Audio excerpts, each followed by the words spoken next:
It's Friday, Feedback Friday, the feedbackiest day of the week. God, it's Feedback Friday. Wow, I'm recording this earlier in the morning and singing right now. Jazz hands. The sun is out. Can you see the sun is out? It's like, oh my God, day walker. oh, do I need a break next week? Okay, so it's Feedback Friday. And thanks to everybody who watched my appearance on Heinz's stream this week. What happened on Monday, the reason there was no video was, I think I might have mentioned this, but a couple people said, what happened with Monday's video?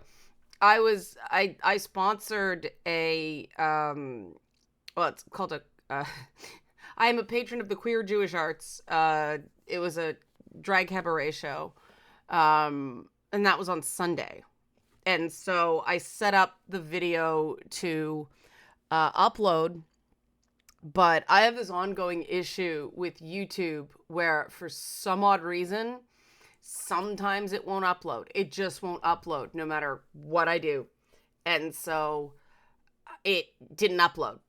And on Monday, because, you know, I'd agreed to do Heinz's stream, and that started at like 10:30 for me.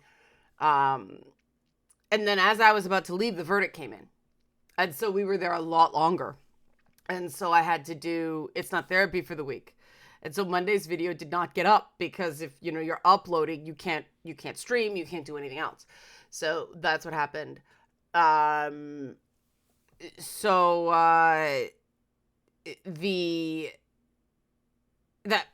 what happened. I don't know what I'm going to do with content next week. I may just skip next week because Monday's Christmas and Tuesday is Boxing Day here. And I don't know, maybe people want to watch something over the holidays, but I do want to do, because the topic of benevolent sexism came up on Heinz's stream. And I do want to revisit that because a lot of the stuff that I've been talking lately about hinges on that concept, and it's still a poorly understood concept. And we know that benevolent sexism is far more pervasive in culture than hostile sexism is, and women are much more likely. There's a big gap in benevolent sexism versus hostile sexism between men and women. Sorry, there's a big gap between men and women in hostile sexism. There is not much of a gap in terms of benevolent sexism, and the problem with some of the tests, the inventories, the surveys, is it's all about opinions on women instead of focusing more holistically on the gender binary.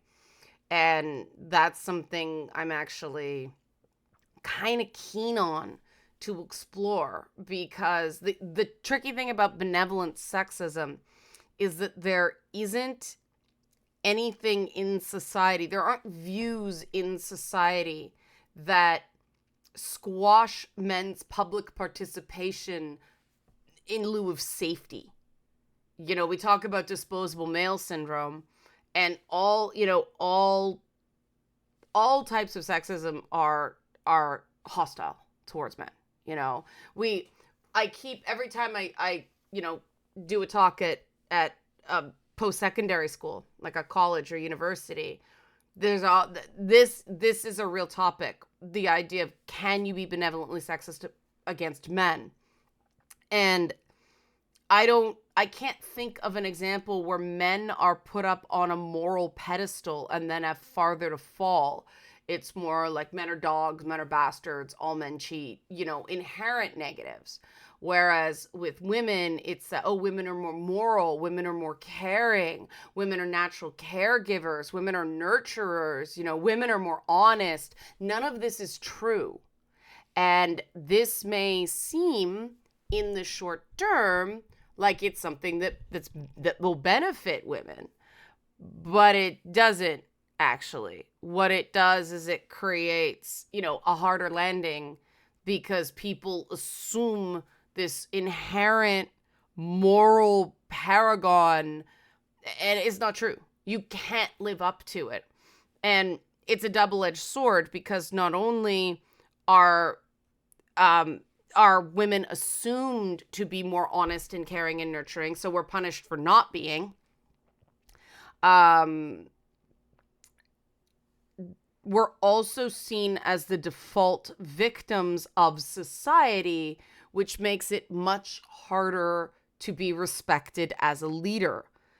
A lot of there have been quite a few uncomfortable moments in the last few months where I've had to stand my ground, and people who've seen it have been, they never would have talked to a man that way. And it's tough, because I do not think that this is a hatred of women per se. I've been saying this for years. I don't think you can separate when there is a stereotype, when there is this artificial dichotomy in terms of character and character traits,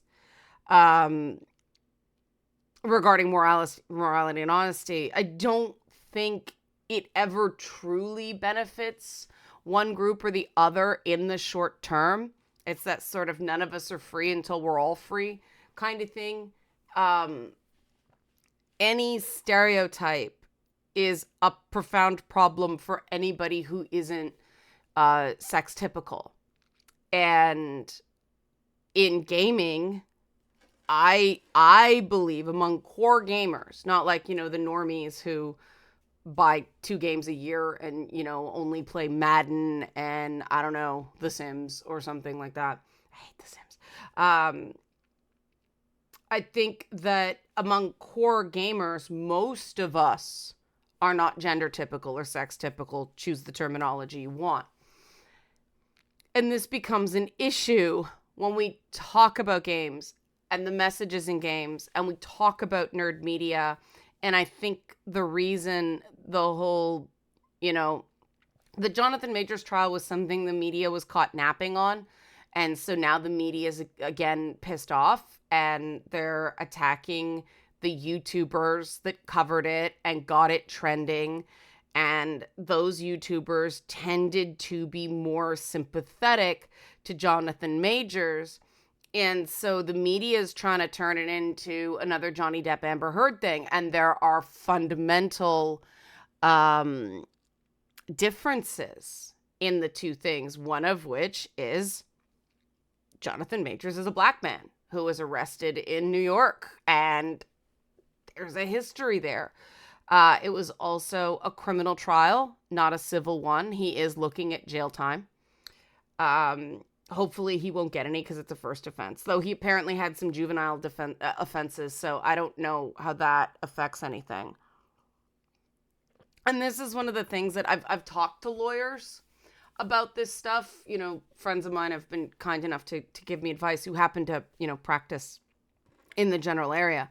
Had some really interesting conversations about what's next. But the thing I am most interested in, the reason I tend to follow these trials closely, is my big bailiwick is media analysis, how the media covers it. And another major difference between the Jonathan Majors trial and the Johnny Depp Amber Heard trial is that the Johnny Depp Amber Heard trial was streamed. We could watch, we could see for ourselves, we can make up our own minds. Now, I don't think trials should become spectator sports. However, when it is not streamed, when the raw information is not there, the burden on the media is much higher. And one of the things the media completely fucked up on in reporting the Jonathan Majors trial is the context surrounding that audio recording and the texts. The media actively reported that these were texts and audio that seemed to be him confessing to a prior assault of Grace Jabari. And that's probably wrong. One of the people who was covering the trial, who was, Hines has contacts who were actually in the courtroom. They reported that Grace Jabari said Jonathan Majors had never been physically violent with her before. She said it. Furthermore, the texts and the audio recording were originally struck. The prosecution couldn't enter them because they were considered unduly prejudicial. Now, unduly prejudicial means evidence that tends to invoke an emotional bias against a party because of extraneous factors unrelated to the issues. Meaning it's not actually an admission of guilt. It's just, oh, he's an asshole, he must be guilty of something, right? If it was actually him confessing to past abuse, one, why would she say he'd never been violent with her before when they're going to admit evidence that he was? But also, it's not unduly prejudicial if it's establishing a pattern that is directly related to the facts in the case. The judge let it in because the defense went too hard on Grace Jabari, trying to say, you're only lying for revenge. The judge let it in as a way of showing that, no, there were other reasons she may have lied at the time to the police who responded when she was, unconscious and wearing no pants on the bathroom floor. You guys all know I'm in favor of no pants, so gold star for her. But this matters because the media made it seem like he was a chronic serial abuser. And that's not what the jury found. The jury found him not guilty of intentional assault. They found him guilty of reckless assault and a violation, which is basically a ticket that's basically, it's annoying. It's criminal to be annoying in the state of New York. Can you believe it? Like, these laws are written so that they're very hard to defend against. If you do something and someone gets hurt, you're guilty of assault, even though it wasn't an intentional attack. That is not what the average person thinks of when it comes to assault. And so the defense attorneys, the criminal defense attorneys I've talked to, have said that they think that the introduction of this unduly prejudicial evidence is the strongest grounds for appeal that they can see. It's not a guarantee, but if the judge let it in and it was unduly prejudicial, meaning it just caused the jury to have an emotional response, so they were more likely to find him guilty of something instead of just the specific crimes he was accused of, that the people I've spoken to have said, in barring some sort of faulty jury instruction that we're not privy to, because I can't find coverage of the actual jury instructions anywhere. The judge apparently, from reporting I've heard, through Hines's contacts, the judge apparently did leave out a part of the lesser charge. Now, the lesser charge is not the concern here. It's the guilty of assault thing that is the issue here. And it's not, anybody who's seen the videos is, it's a Rorschach blot. People put themselves in the position of one party or the other party, depending on our own life experiences. And the jury seemed to focus on that moment where you sort of see her head go up and then back in the car because he was pushing her back in the car. Now, she was fighting him. he was defending himself. The question is, was he too rough? Was it reasonable force? And that's one of those things that, you know, even from another angle of the camera, that could have looked totally different. And I do think, and I've said this before, the defense made some mistakes being, oh, she must have heard it afterwards. No, she could have sustained those injuries attacking him. You know, if she accidentally knocked her knuckles on the phone, it can result in that kind of bruising. You know, there are a bunch of different ways when she's going that all out on him that she could have gotten that injury. But the defense left an opening in the jury's mind of, well, if she got hurt in the car, it's his fault. Assault 3, reckless. That's what I think happened. And that's not the judge. That's the defense being too emotionally attached to the whole thing and making a mistake. And I mean, I'm not a lawyer. So, you know, there is reason to believe that the evidence they let in was unduly prejudicial to the jury. It's definitely unduly prejudicial to the public because the jury decided that none of that stuff mattered. They didn't believe her that there was a pattern of abuse. The jury didn't believe her. That's not the way the media is reporting it.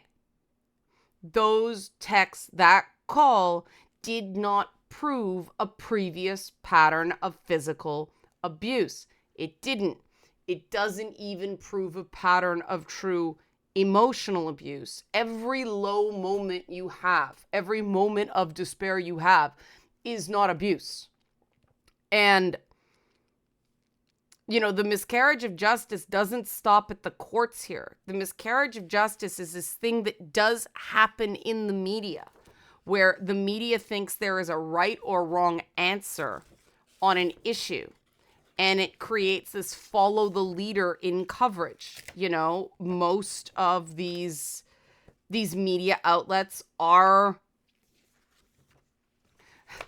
they made fun of me, but white coated. I'm not saying it's only white people who work there, but it's for, you know, that dreaded presumed white audience. And there isn't the inherent understanding of how Black people fear the police. So they see that exchange very differently than someone who has an understanding of why Black people and Black men in a unique way fear the police.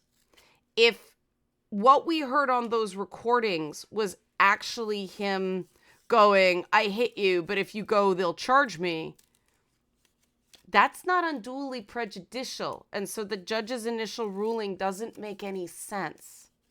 That would be a statement against interests, and that would be actual proof of the highest count, which is intentional assault. Like, look, he did it again. There just wasn't a camera rolling, and there wasn't, you know, the police weren't called. But he called the police, and he ended up with a guilty verdict. And that was exactly what he was afraid of. So why news media across the world covered this as some sort of proof of guilt that he was afraid of an interaction with police. What? Do we all have amnesia about what Black Lives Matter was about? Do we all have amnesia about that summer? About, you know, George Floyd and all the other names? You know? What's her name? Tatiana Jefferson, Breonna Taylor, like, Philando Castile. You know, there's so many. We can't keep all the names straight. I don't know of anyone with that life experience that is terribly comfortable around the cops. I'm not comfortable around cops, and Um, I have friends who are police, and it's like, oh, they're not like other police. And I admit, I do have to watch that. I do have to remind myself most cops are good people. They're just doing their jobs. Their hands are tied in a lot of circumstances. I have to check my bias, and it's just amazing to me the number of media outlets that gave lip service to Black Lives Matter, and then the minute it actually came time to apply those lessons, they didn't. And that's messed up, and this doesn't just hurt men. This creates a double issue for Black women who have very different attitudes towards this stuff than white women do. And white women cannot be centered in this and call it just. There has to be an understanding that is big enough and flexible enough for a majority of people. And we're hitting the point where North America is going to be a majority minority country. Now, not a single minority. It's just, hey, this stuff matters. And that ties me to one thing I want to say, because every time I talk about Shadowheart specifically, but the Baldur's Gate 3 characters in general, I get somebody very, very, very affected and very, very defensive of these characters. And no matter how many times it's like, it's okay if you like this character, just look, these are facts. Just because somebody is a bad person does not mean they're a bad character. But I always get well, she can't help it. Well, she can't help it. And that's the benevolent sexism kicking in. Oh, women are children of legal age to drink. No, we can't help it. We can. Everyone can help being manipulative.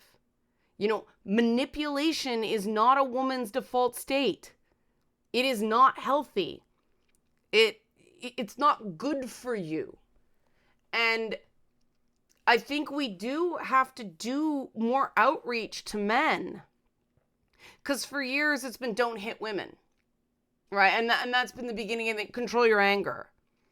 But we have not taught men to spot bad behavior in women. And it's embedded so deep that women like Shadowheart are some sort of ideal. And what's wrong with wanting to save somebody?